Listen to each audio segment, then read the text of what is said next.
I want to introduce you to my 100% waste-free starter maintenance system. Now I'm going to show you an amazing little formula that I use to kind of back this whole system up and make absolutely sure nothing goes to waste. But first, we need to give ourselves a layer of protection against any, unforeseen problems. So listen carefully, because I want to make sure you avoid the trap some people fall into. Now, I've specifically made this leaven so I can dehydrate it. I spread it as evenly and thinly as possible over the silicone mat. Now, most people, they'll use discard because, well, why not? If you've got buckets of it in the fridge, you might as well, dehydrate it.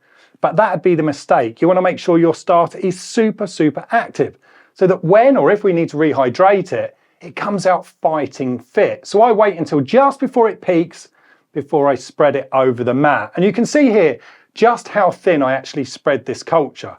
Now I just place the mat onto a cooling rack and then I leave a fan gently blowing over the top of it. And then after it's dry, I break that culture up into pieces, pop it into my spice grinder, and then just give it a blitz. I pop that into a jar, screw the lid on nice and tight, and then I leave it in my fridge. And now I've got this emergency capsule of sourdough culture, which can be revived in 2 or 3 feeds if needed. But in a shake, I'm going to show you that magic formula that I keep locked away just in case I ever need to revive this. Now, bakers have more than likely been using this method since, well, the dawn of baking sourdough.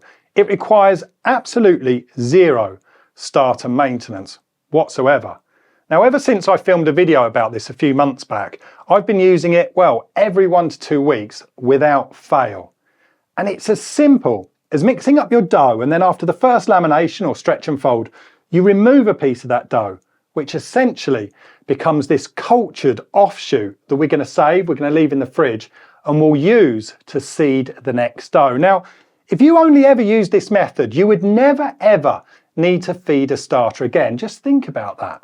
Now, I've left this offshoot for up to 2 weeks in the fridge, and it still bakes a really good loaf. But when it's used within 1 week, it produces an exceptional loaf for sourdough. Now, after seeing the next method, you may ask why I even bother with this. Well, it produces a subtly different loaf from using a classic sourdough starter or a leaven. The flavour is more mature and it tastes almost aged. But I also love this method because it constantly reminds me that sourdough is a simple process at heart. Sure, you can make it as complicated as you want, but the fact remains, you really don't need to. Now, it goes by many names: old dough, back slopping.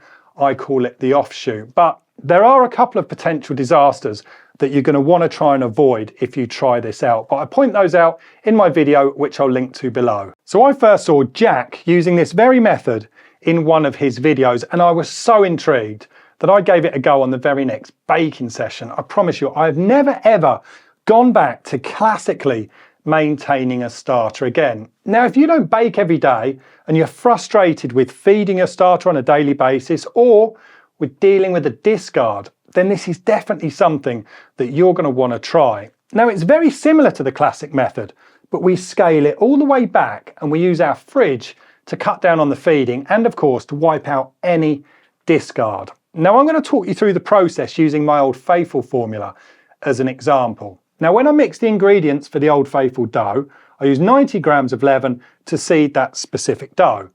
That leaves a residue of around about 5 grams of leaven in the jar.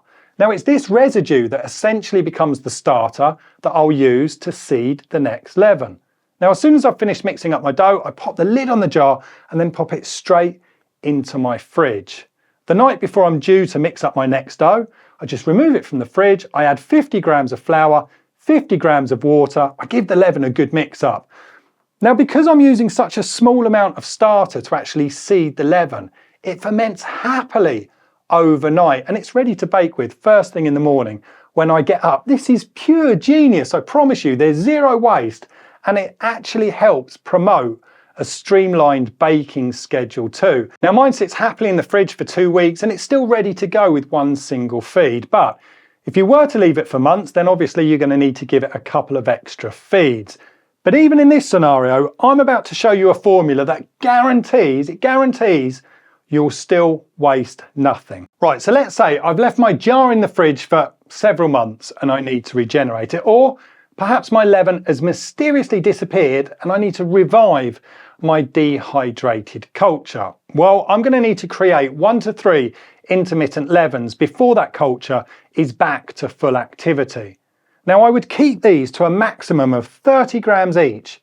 So in the very worst case scenario, I've created 90 grams of discard. It sends chills through my body just saying that word. Now, I would pull out my waste not, want not formula and I would adjust the sourdough discard percentage until it used up every single last drop. And just like that, my fridge is free of discard and I've been able to bake a hybrid loaf while waiting for my culture to regenerate. And this waste not, want not loaf, it's an awesome sandwich loaf.